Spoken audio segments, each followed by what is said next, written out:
Hello everybody, thank you so much for coming to our first ever Forward Northeast in-person event. My name's Rianne Thompson and I'm part of the core group at Forward Northeast. It's really nice to see as well some faces who were also at our first chat online on Zoom. Everybody loves Zoom after 18 months of it.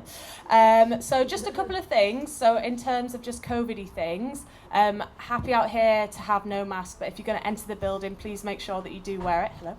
And want to say a huge thank you as well to Newcastle Institute for Creative Arts Practice, Newcastle University, and of course the Cumberland Arms, who have funded this whole evening. So thank you so much to that.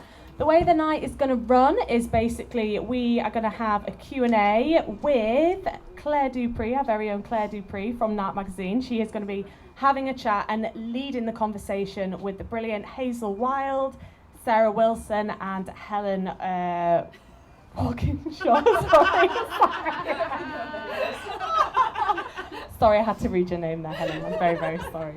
And I want to say a huge thank you as well to DJ Awkward Black Girl for providing the tunes earlier on, and she is going to be setting the scene for the rest of the night as well. And we have also got some live music from Holly Rees. Okay, amazing. So I'm going to let Claire kick off the Q&A, and I hope you have fun tonight. Thank you so much for coming. It's amazing to see so many people here.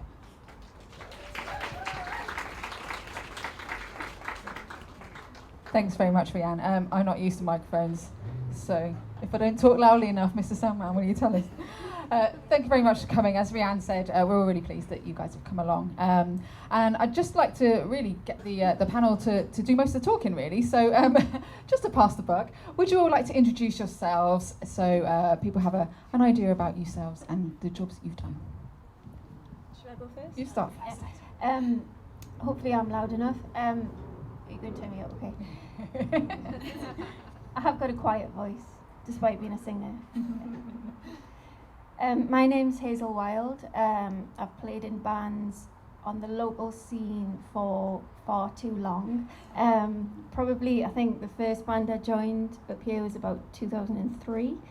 And yeah, I now play in a band called Lanterns on the Lake. We have put out 4 albums, done quite a bit of touring in the UK and Europe, and a bit in America as well. Yeah, I don't know what else to say really. Is that about it? Yeah, absolutely. So the first band was Green Space, right? Yeah. Terrible name, wasn't it? Oh, it was great. I remember being in the what was it, the Tanners? The Tanners, yeah. We used to put a night on there, yeah. Wow. Sarah. Hello, I'm Sarah Wilson. I co-run Tracks Community Interest Company in Darlington. We put on lots of different events and workshops and things like that. My background is I got a drum lesson for my 14th birthday and was gigging before I was 15. So played in various different bands, had a couple of little indie deals, and then went to work at a music venue, which I worked at the Forum Music Centre in Darlington for 8 years, booking the gigs there. And then got made redundant, such as the joys of the live music world. Went away, had babies, and then thought, God, I really miss live music, and then sort of set up doing gigs myself and linked up with a couple of friends, and now we put on gigs and festivals and things together. You do a lot. You underestimate yourself. You do a lot. And for another, that's excellent service. That's all the introduction you need. Right, yeah. Helen gets pints brought to her wherever she is, which is excellent. Helen. I'm Helen Walkinshaw. I like pints. I am currently the talent development manager at Generator Northeast. Previous to that, so my first introduction to music was through my family. I've been singing with my family since I was very, very small, folk music, and then didn't do anything musically for a long time and was dragged into a punk band in my late 20s, and since then I've been singing lead vocals and doing bass and synth in various punk bands. Currently in a hardcore experimental noise group called Blóm, which some people might know, and if you don't worry about it. Yeah, work-wise, I've just blagged my way through the industry for a very long time, doing various things in various capacities, which we might touch on as the night goes on. But yeah. Oh, thank you very much. Well, that kind of answered my first question of how you all started, so we have a rough idea of that. I like your use of the word blag. It's something that I use quite often, and something we may touch on in a future event around imposter syndrome, which TBC in the future. But so tell us how you kind of or identified your goals of, you know, wanting to be a musician. Did you sort of see someone that you thought, wow, that's cool, I want to be that person, or like did you always have a burning passion for music? Where did it all start? I think for me it was just always this all-encompassing need to do something in music.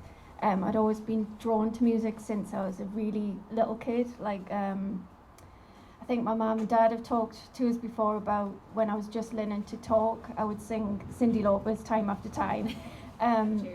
Yeah, absolute banger. Yeah, and just really been drawn to music. And then when I was a teenager, yeah, just realised that you could join a band if you wanted, and yeah, kind of worked out how to play guitar and just blag my way into playing with other people really and writing songs. I don't know. I've got an older brother, and I always wanted to hang out with him and his mates, and they all played the guitar. Only one of them was a drummer, and he wasn't very good. And I thought, I'm going to become a drummer, then I'm going to hang out with the older kids and have loads of fun. And that's kind of where it started, playing along to cassette tapes of like the Smashing Pumpkins and Metallica and the Small Faces. I had quite eclectic music taste, still do. And then, you know, I thought I went to Nebworth. I went to see Oasis at Nebworth, and I thought, God, that looks brilliant, I'll do that. You know, it's not like I had unrealistic goals or anything. Brilliant, that looks awesome, I'll do that. and then just went to loads and loads of gigs on a much smaller scale after that, loads of little local gigs, and played gigs myself and thought, wow, this is amazing. I need to have this in my life always. And Helen, I suppose, is a person with a... Forgetting I need to talk, and I'm like, yeah. It's more interesting, isn't it? As a person who's grown up in a musical family, was that obviously always a strong sort of thing for you? So my family, they sing professionally, and they have made a career out of it, but none of them are full-time musicians, so I've never really realised that it could be a career, or that anything music related could be a career. And my first kind of having a go at doing stuff in music was more through ways to get into gigs for free. So I used to, like, when I was underage, like, flyer for gigs, get people's emails for mail lists and stuff like that, and get my dad to drop me off, like, drive me through from Teesside to take me to Clooney to nip in and do these kind of, like, giving out stickers and stuff like that. And then I kind of did volunteering on radio shows, anything that I could just to have a go in the industry. And yeah, it wasn't until I kind of cottoned on that the gigs that I go to, people are putting them on. So I started putting on my own gigs and club nights in Borough, still like shockingly underage.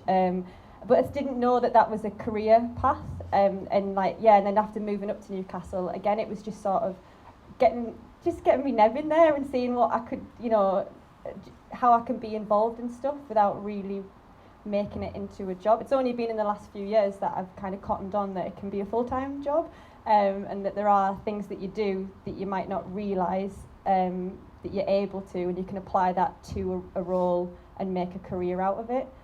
But musically, as a musician side of things, didn't realise it was a full-time thing for a long time, and it's just very much been get up, have a go, and if people turn up, then that's a blessing.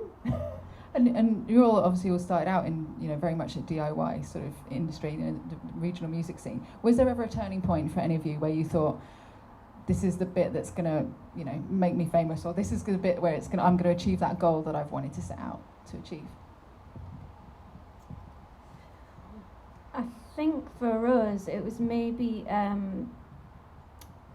getting stuff played on, like through BBC Introducing actually, which like I think if you're an artist just starting out, that is like such an incredible thing that they've got going on there, and I would definitely recommend like getting to know those people and getting your music to them. But they put us on at their BBC Introducing stage at Glastonbury for like unsigned bands. We played terribly, the gig was shockingly bad, but I remember feeling like, oh, hang on a minute, like other people seem to like what we do, and I think that was a bit of a turning point. And just during that summer, I remember sending a lot of, so we were quite DIY at the time, we'd like self-release EPs and all that kind of thing, and I remember sending a lot of music out to like 6 music DJs and stuff like that, and blogs, and trying to get on at unsigned tents at festivals. And that summer, like that seemed to start to happen for us, so that was probably the turning point, I think, for us. Well, I played in a few different bands. One of the bands I was in was called Yen, and we were like a 3-piece punk, electro punk, and some guys from MTV Europe came and spent the weekend with us, and they were kind of doing like a video diary sort of thing. We were just hanging out in Darlington, like it was ridiculous. I was just like, is this really happening? And I think the 3 of us were kind of all like huddled together at our studio just before they arrived, and we're thinking, is this actually, like, is this a joke? Or is this just going to be like some of our mates turn up and go, ha ha ha, you know? I think that was the moment that we kind of went, oh, maybe this could be something. Yeah. That's the coolest story I've ever heard. Well done. You win. Pint for this lady. My experience of being in bands is like the other end of the scale, really. It's always been very DIY, and I think coming from like a folk background where it's very much people, it's really high regarded artists sleeping on people's floors still in the 70s now, like that's just something that I have always been exposed to, and I still very much operate in that way. Like the first proper band I was in, being Tough Tits, the way that we kind of got any recognition was just from doing, you know, grafting, doing gig swaps, putting bands on, you know, stayed on so many floors, had bands staying on our floors. My partner previously had been in bands for years, and I knew people through him, so it was that kind of me approaching these promoters and these artists and being like, oh, you know, we know each other because you've stayed on my floor a couple of years ago, will you put my band on? And that's kind of, yeah, that's the route in for me, and I still stick by that, and I still do a lot of that. I'm still happy to sleep on floors. Maybe not actually post-pandemic, maybe I'm looking at Zach, maybe we shouldn't sleep on floors anymore. But yeah, sort of very different route in, just very kind of the DIY end. We still do a lot. I mean, the music that I make isn't really BBC friendly, so that route doesn't. I can hear people laughing. So it doesn't really work for us. So that like gig swap mentality there's more leverage there. Yeah. I think you'd all probably agree that like hard work, hard graft is basically what got you successful. Yeah. You know, none of this has fallen in your laps. Could you pinpoint any sort of a top tip that if musicians or creatives out there, is there a thing that you would say to do? Be nice. Yeah. Just be nice. Make friends with people. Be kind. If someone asks to borrow your cymbal stand, let them. Or if someone breaks a string, like watch the other bands. Don't naff off home as soon as you finish playing. Treat the other musicians with respect. If someone snaps a string, be there to go, oh, do you want to borrow our guitar? And all of that goes a long way to building relationships, friendships, and you can work towards those gig swaps, and also just like a much nicer vibe and stuff, I would say that all of that goes a long way to people remembering your band or remembering who you are. And then when you want to book them a year later, they'll go, oh yeah, that's that nice lassie who lent us that, or went and made me a cup of tea after we'd driven for 200 miles or whatever. Yeah, be nice, there you go. that's a skill for life, really. Yeah. I definitely agree with that. I think you can build a reputation as being just like a canny band and good people to work with, and also just getting to know people just on the, not just who are in bands, but like, for example, I got to know you, Claire, and like you helped us out by putting us in NARC, and you know, just building those relationships. But when you asked that question, I started thinking about like, what would I want to know when I was starting out? And I think the main thing for me is to, I wish I'd trust my instincts more and be more selective about what I did, and chose to do things based on what I thought I was worth, or where I felt that we should be going as a band and as artists, and that goes for not just the types of gigs that you choose to play or how often you play them, but it also like the people that you work with. Yeah.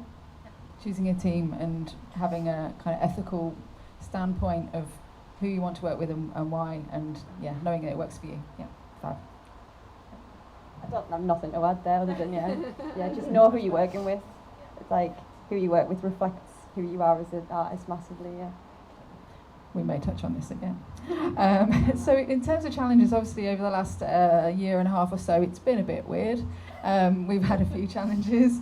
Obviously Sarah's a promoter, you know, trying to run gigs during the Rona has been a bit difficult, but you have more than met that challenge. But, you know, how do you meet challenges? This was quite an unusual challenge. There's lots of challenges when you're putting on a gig, you know, even pre-COVID. How are you going to get people to come to that gig? How are you going to make sure that the bands you work with are decent? How are you going to get that message out there so people know about it? How are you going to make sure it's a good experience? You know, you've got a good sound engineer. The venue's not a dive, charging people too much for the drinks, all those things. But with the past year and a half, I think because we've been nice, people, our local council came to us 2 weeks after lockdown had started and said, we need something good happening, we need something positive we can put out there, what can you do? And we will pay you to do it. And I think that's because we'd worked, you know, we delivered events with them over the last couple of years and shown that we can sort of turn our hand to different scenarios. So we did a Darlow at Home series of gigs. That was a learning curve for us, and some of them worked and some of them tech completely failed and it didn't work at all, but some of them were brilliant. We had people viewing from all over the world, and it meant that we could pay ourselves and we could pay artists. It was great in the pandemic to be able to reach out to artists and go, would you like a paid gig? We have money here and we would like to give it to you because you need to eat and you still need to be a musician when we get through this. So we did a few things like that. We did a few workshops online.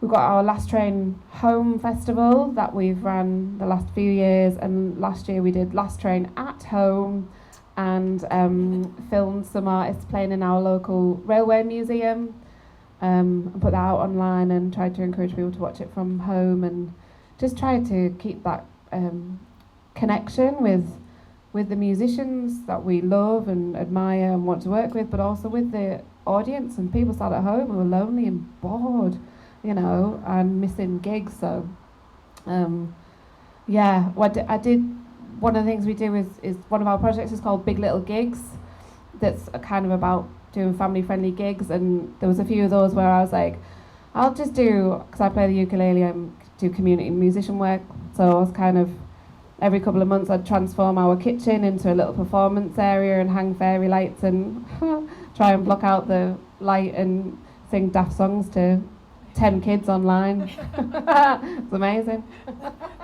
Filled the days, you know. But so much of this stuff is about thinking a little bit outside the box as well, isn't it, if you forgive a phrase. Again, hard graft and those relationships that you built, you know, without the council, without the musicians that you'd had such great time with before, none of that stuff would have happened. So, and Hazel, in terms of being like a touring musician, obviously you've toured UK, Europe, you know, what kind of challenges come with that and how do you face them? I I suppose when you're starting out and the crowds are very small and you turn up to I don't know, a gig in Antwerp and there's like 10 people and you've been used to playing it a lot more at home, that is a bit of a kick for your morale. But yeah, I suppose just like focus on what you're there to do and supporting each other. I think when you're in a band, it's probably easier than if you're a solo artist, because you're kind of all rooting for each other and rooting for the same thing and trying to you're focusing on the end goal really, which is to make each gig special for no matter how many people are there. Other challenges when we've been abroad and just on touring in general, I know just the daily stuff that I think you only really understand if you've done it, which is the boredom of sitting in a van for like hours and hours a day, and then sitting in a venue and just wait. Like I would say, being in a band and touring is about 95% of the time you sit waiting for something to happen. So waiting for sound check, waiting for the gig, waiting to get to the venue. So just kind of like finding ways to deal with that as well. And if I can stick with you two for a second, you guys both have families, and obviously, as you say, as a touring musician, as you know, someone who does a multitude of things as well, Sarah. How is that juggling family life as a woman? Do you feel that you're often kind of having to put one thing above the other, or how does that go? I'm quite new to this, so I've got a 2-year-old now, who, so we put a record out in the beginning of 2020, and that was just before lockdown started. So although we did have tours and things scheduled, we didn't end up touring, and we stayed at home. So I still feel like I'm learning how to be an artist and a mum at the same time, and it's something that that you don't really find that many examples of. I mean, obviously you can find examples from like megastars, you know how Beyonce makes it work, but it's hard to find those examples for people who are doing it on a smaller scale. And I remember like Googling, trying to find examples and to see what other people did, and there just aren't that many out there. But I really wanted a family, and I really bloody love being in a band and being a musician, and I didn't want to lose either of those things. And I think if you really want to do something, you find a way to make it work, and it might just be that, so we've got our first tour coming up since she's been born in October. So what we've done is break up the tour, so we're only away for a few days at a time, and I think I'm just learning as I go along, and we'll see what works for us, and it might be that we just tweak how we do things. I don't know. I feel like I'm really new to it, so it's hard for me to answer that question really.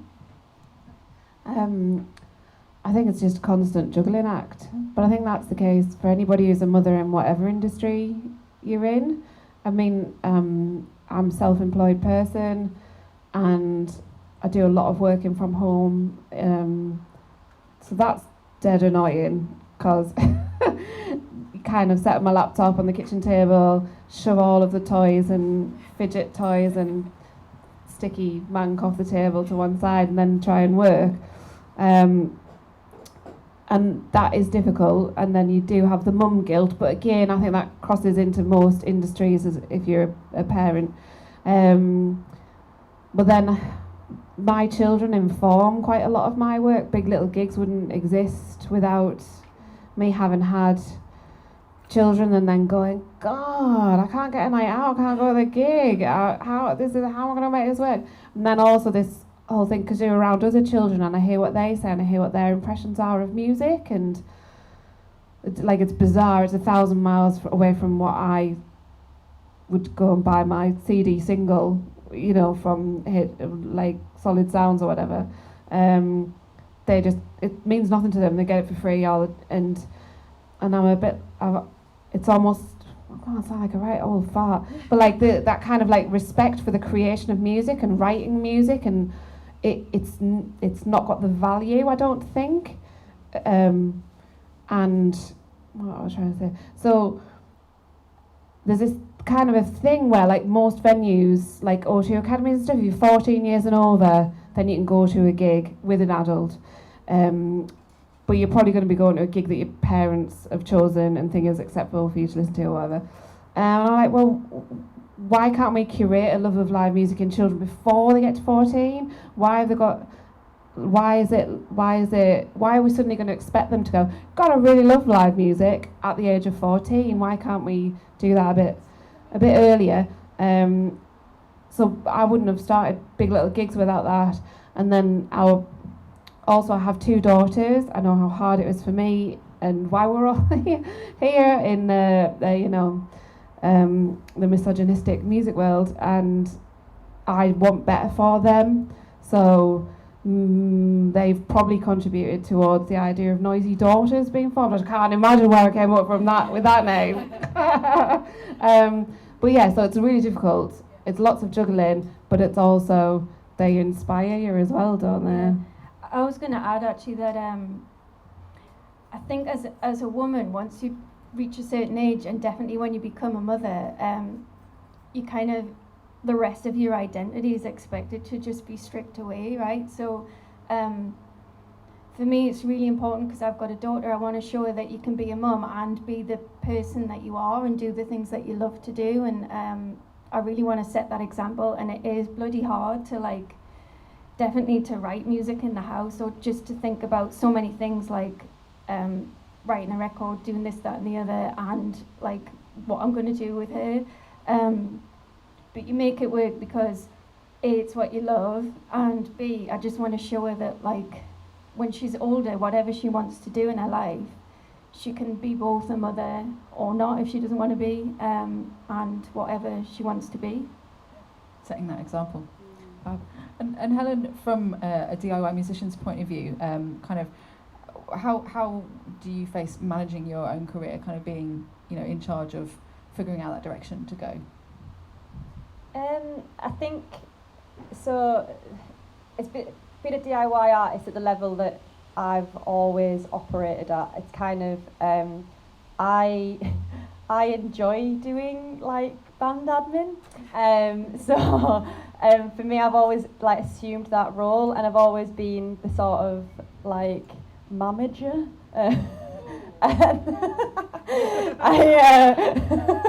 I've always done the because I think just the way my brain's wired is that I feel less anxious if I know that that's being done, and I'm happy to do it. So I kind of and I think as time's gone on, and I've done less in the band in terms of previously, and I was playing multiple instruments. Now I sort of see as I'm just the singer. I'll make up the lack of other stuff that I'm doing by doing all the self-managing side of things, and that's sort of my input, and that's how I kind of feel it's equal now, because I just turn up and scream, but I'm actually I've done that kind of admin side, and I see that as it's a little, depending on what time of year it is and how much we've got on, it's just something that you kind of have as a part-time job that goes along everything else that you do. I don't think that that's necessarily always the healthiest way to do things, and if you're having a bad mental health stint and it becomes overwhelming, and I suppose that's a thing that I'd maybe advise to people, is having that communication level with your bandmates, and if it is getting too difficult, saying actually someone else just pick up the emails for a bit, and having that comfort level of talking in a transparent way about your mental health and how you're feeling and how much you can take on in that time, because you are a unit, and you become a family when you're working that closely with each other. And I don't know, I think as well as a DIY artist, your goals are slightly different.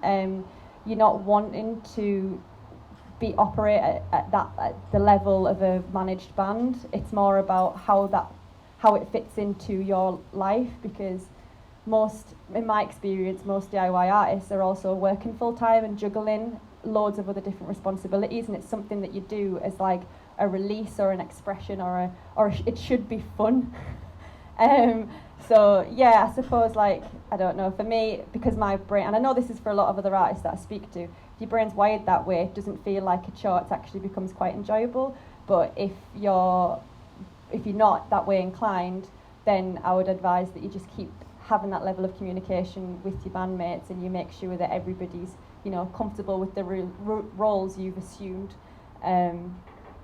But I don't know. I think Definitely, like what you said earlier, I've definitely been in that position where I've ended up assuming that role, and then it has just got so overwhelming to the point, and I've been so stupid and just kind of hinted to people that I needed help, or just told them how much I was doing, rather than just saying, could somebody else please just do this? Yeah. It's that like knowing when you're comfortable to communicate with your band and be like, this is.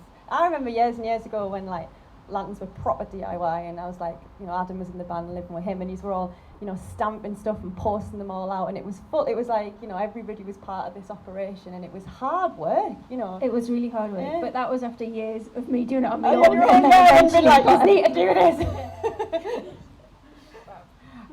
I do like a good spreadsheet as well. I think there's so much satisfaction in just colour coding that spreadsheet. Okay, so I think so far you'd agree that this has been quite inspiring. It's been really nice hearing about your journeys. Having known you all for a long time, it's nice to know some deep and dark secrets. Unfortunately, now I'm going to bring the tone down a little bit and tell you the bad news. So, there is a huge disparity in the amount of women and gender minorities getting into music. You may not be surprised by. We, as Forward North East, were brought together by some research conducted by Vic Bain called Counting the Music Industry. It was started in 2019, but I think it's probably all still fairly relevant. She discovered that of artists signed to labels, only 19% are female. Genre-wise, only 18% of them are pop, 17% indie or rock, 12% electronic music, 6% metal, 5% drum, bass and grime. Although it is important to note that this was a study done of cis women. Those are pretty depressing statistics, aren't they? As women in the industry and in the North East in particular, do you feel we have a supportive music scene here?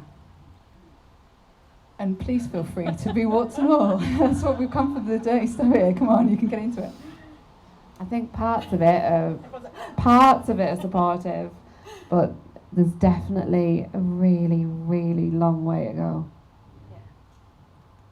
Keep going.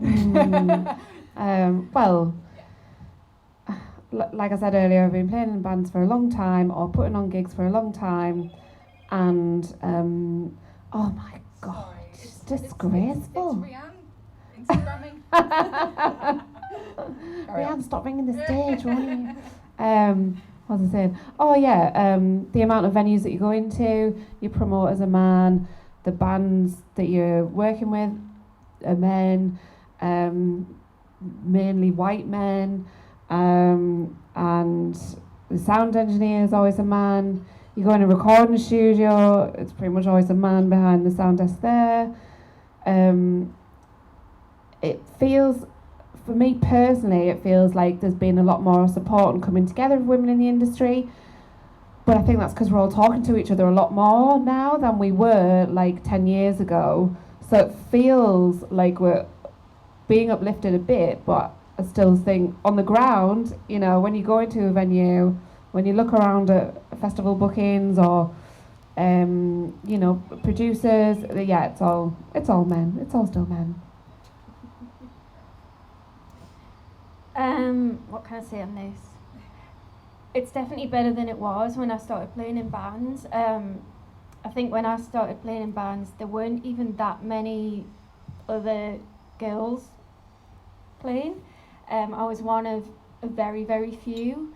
And what would usually happen was some dodgy promoter would put on a night entitled Femme Rock.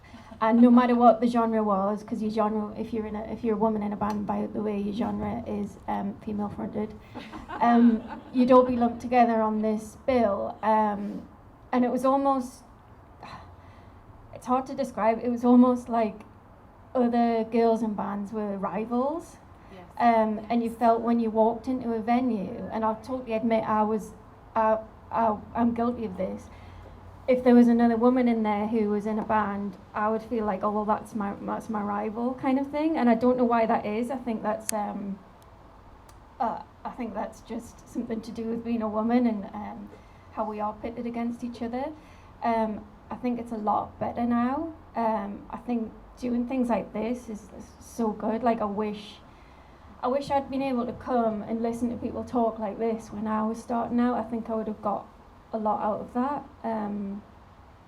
Yeah, but I agree there's a long way to go. And what you're saying about still going into venues and it's male sound engineers, male producers in studios and what have you, and lots of lads in bands. I know that people would say, well, that's because it's lads doing those things, but it's because girls aren't encouraged to go into that area when they're young, and like there just aren't that many examples, and you know, you can only be what you see, right? So the point to make is creativity isn't a gendered thing. Like, you know, men aren't more creative than women, so there's obviously still an issue there, and there's obviously still a long way to go. That includes in the northeast. I think the point of the women being pitted against each other is like, that's something that I've definitely experienced, because I think you told from the off that there's so few non-men making music that you're already in competition with each other because you're fighting for a place that doesn't really exist for you. So you're automatically you're in competitive mode because you're fighting for this like exclusive spot that might be, you know, a token gesture because, you know, it's a done thing to put a more diverse lineup on or whatever. So that's just kind of instilled with you from the off because you're fighting for your place, which is like needs to shift and needs to change.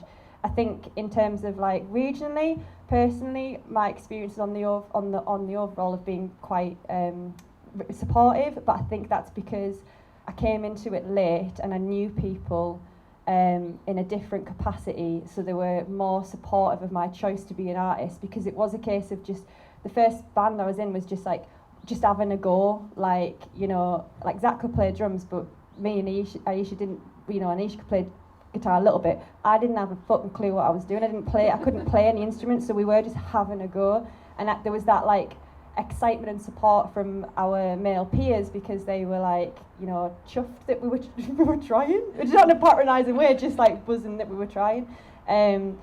But then what I've learned is being in a queer punk band with people who are trans and non-binary, there's so much more learning to be done. Like every single gig, having to, you know, given a sheet with your pronouns on to sound engineers who don't read it and misgender your bandmates, and then it's just instantly you're in this like back foot of like you're made to feel uncomfortable. You're there to do something, you're there to perform and have fun and enjoy yourself, and you're already in this like this space, that's uncomfortable because someone hasn't bothered to, you know, just be a bit more open-minded about the world that we live in at the moment, which is that there isn't two genders, and that when you meet someone for the first time, like, ask them the pronouns. It's not that hard, and it's your job. You're working with people, learn how to speak to people. But yeah, I think it is that thing of you see people, and if they exist and they look like you, then you want to be around them. And if, you know, I think regionally that hasn't necessarily been the case for a very long time, and that's not to say that some really good people trying.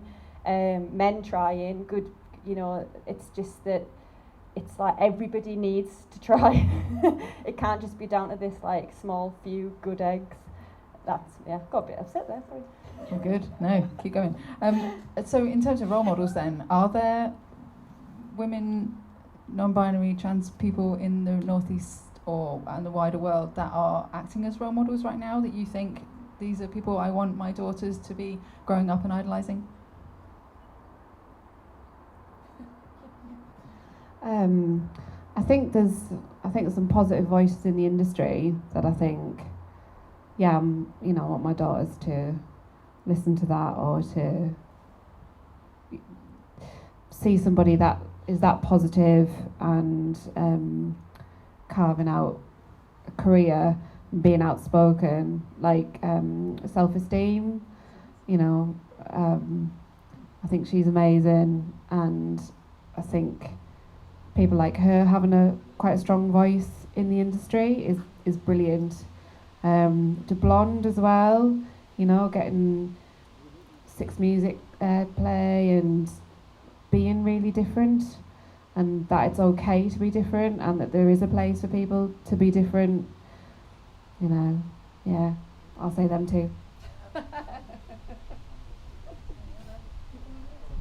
I think there's so many people doing things at different levels regionally, and I think that what needs to happen is, I'm just plugging this event, like more things like this, so we get to know each other by name and by face. Like I know there's stuff happening, I know that these people exist. It's just that thing of having the conversations and getting people in the room and knowing that there's like confidence to just have a go and put your gig on and like go over and speak to people and like have those, in the same way that for years and years I've drank in the Oosburn and lads just chat to each other in the pubs, and it's just like there's no lack of confidence around that. It's just like, oh, you're in a band and we played together and now we're friends because we drink pints together. Like there isn't that sort of space, I don't feel, across, and I just don't think people feel comfortable. And again, it's that element of being pitted against each other and it's competitive. Like I feel like there needs to be more of this, where, you know, the people who are doing things maybe on a really small scale are just like being introduced to other people, and we can grow it and make it stronger. But yeah, that's Well, that's exactly why this group was set up to start with, really, wasn't it? To encourage that conversation. yeah. And just briefly, you did sort of touch on it there. Earlier on, Helen, you did a little interview with Spotlight Music for this event, and I'd just like to read you your quote back. Sorry. The barriers women, trans and non-binary musicians face are a byproduct of societal and cultural attitudes and expectations. These people are being discriminated against on a mass scale, and it's largely accepted as a part of the culture.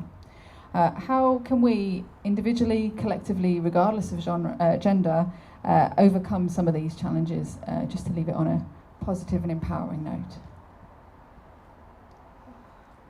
Sorry, big question. Solve the problem, please, panel. Who's taking a crack at it? Well, firstly, I would say it's not just up to us, it's up to everybody, and that includes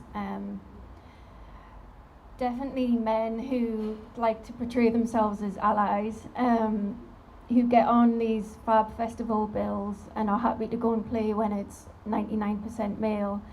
You know, they have a voice then, they've got a chance and an opportunity to say, actually, I'm not going to play your festival unless you make it more equal.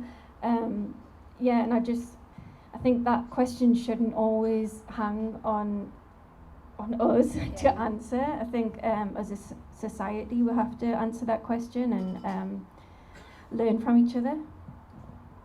I think that's a really good point. I really like the band Idols. I don't know if there's any Idols fans here, but I was quite disappointed. I've been seeing them 3 times now, and at none of those gigs did they have any females on stage at all, supporting them or anything. And the lead singer at every gig was like, why are there no women in the mosh pit? Make room for the women, get the women to the front. And I was like, well, that's all very well, you know, you're saying that, but you're not presenting this as a place for women, you know, or non-binary, or any minority actually. Where are the minorities on this stage? And they disappointed me a little bit, they did. But yeah, you're totally right. It's not down to us to sort it. It's the whole of goddamn society, Claire. Like, can I go on a slight tangent? So, I just had this conversation with my friend earlier. I've got 2 little girls. They're both at school now, and school's just awful. It's like your children are out of your control, they're exposed to all sorts, and there's so many misogynistic little boys that are like 5-6 years old, and you're like, oh my god, like it's starting so early. I spoke to my friend who's a teacher, not at that school, teachers down in Leeds, and him and his partner very much about fighting the patriarchy, and great. And he was telling me about this study that he'd read, and as a teacher he said, if I've got a class of students and we're going to have a discussion about a topic, he said, kids might put their hands up, he said, I will always pick a girl first to start that discussion, because there's been studies done that if in that scenario you pick a boy first, the whole conversation that follows will be dominated by boys in the class, they will dominate the whole conversation. Whereas if it's a girl who speaks first on that topic, it doesn't pan out like that. It's an equal, most of the time it's an equal discussion because, well, I don't know, just wired differently, or I don't know. And I was like, wow, that's insane, isn't it? But it's from such an early age, so it's very difficult to try and turn the curve or turn the corner now. But yeah, I think you're spot on when you say it's not just our voices as women who work in various different segments of the musical industry to make a change. We do need many more voices from the male side of things. I think we can point out where change needs to be made, but we shouldn't be the ones offering the answer all the time. Yeah, absolutely. Yeah, like, you know, we know that cis-het white men have the privilege and the position and the power, so it's up to them listening and using that privilege to, you know, to make the change. It needs to be a collective effort, otherwise it doesn't incite change or move things on if it's just a load of people shouting into the echo chamber. We need these people who have the privilege to actually, you know, be open to listening and then actually using what they have, because we don't have that and we're not going to get it like anytime soon, realistically. But yeah, it's a collective shift. It has to be, and it's about, you know, not having conversations. You know, it's obviously emotional conversations, but not to be. But when I was younger, I was just really aggressive about everything. I used to have really like blazing arguments with my dad about stuff, and he's not a misogynistic man, you know. But he wouldn't listen to me because he was like, it's just so angry. And now, you know, he's like, he listens and learns from me because we can talk about it in this like calm adult way. And that's my sort of go-to, is that, you know, how much does my dad listen to me? Well, he doesn't listen very much, and I'm mortal and I'm screaming in his face. But when I have a like actual conversation, they read this book and listen to this artist, he's like, well, yeah, I get it now. I get what you're saying, you know. Yeah, just, I don't know, approach it, but it's all kind of come full circle, like approach things with kindness and include more voices in the conversation. That's how things will change. Yeah, thank you so much. Does anyone have any questions? Has there been any questions in the box? No questions in the box. Did we tell you to put your questions in the box? We might not have done that. Does anyone have any questions that are either in the box or out of the box? Chantal at the back there. Go for it. Shout.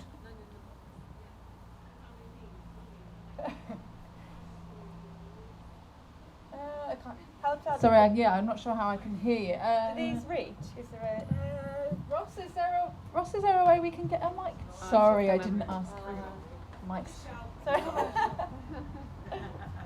What's your question? Okay, so I'm probably the only person here, I'm not sure, and on the panel as well, which is always pretty infuriating to see and quite upsetting to see, especially when I'm like the token DJ or someone. So my question to you is a forward.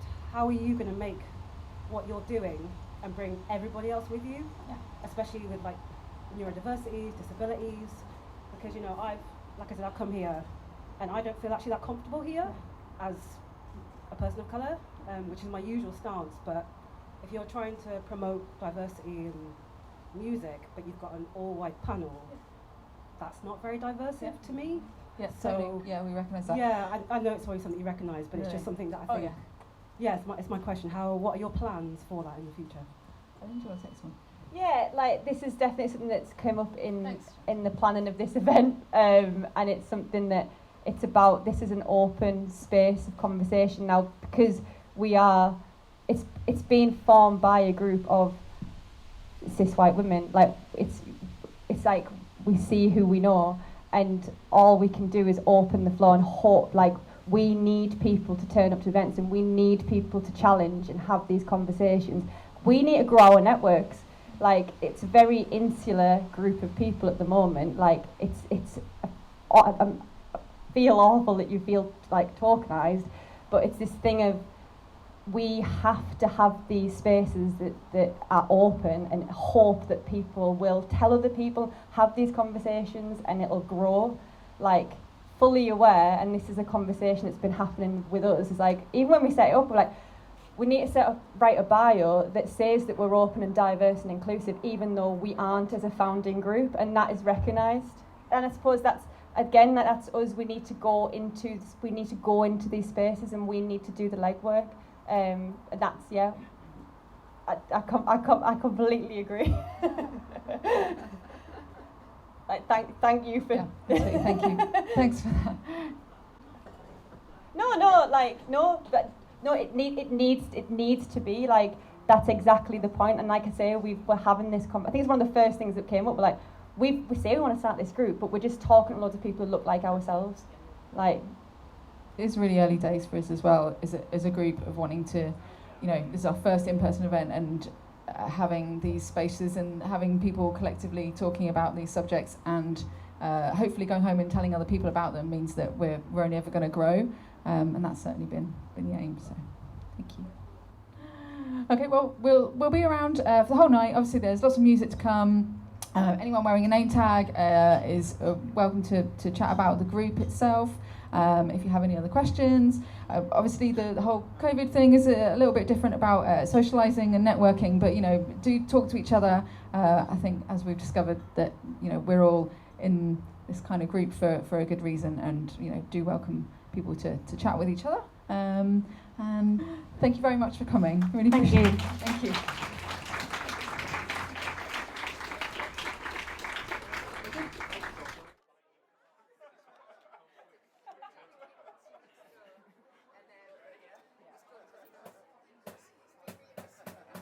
Moved out of town, so I buy a new guitar.